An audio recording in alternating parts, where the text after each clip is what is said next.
వాళ్ళు స్నేహంగా సంతోషమంతా రెక్కలుగా రివంటూ ఎగిరే పక్షులుగా ఆకాశమంతా ఆటాడుకుంటూ ఉన్నారు సరదాగా.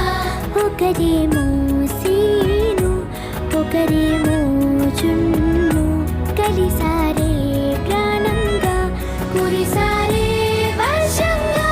పాటేమో సీను ఆటేమో చున్ను ఒకటై ఎదిగారే మధురంగా.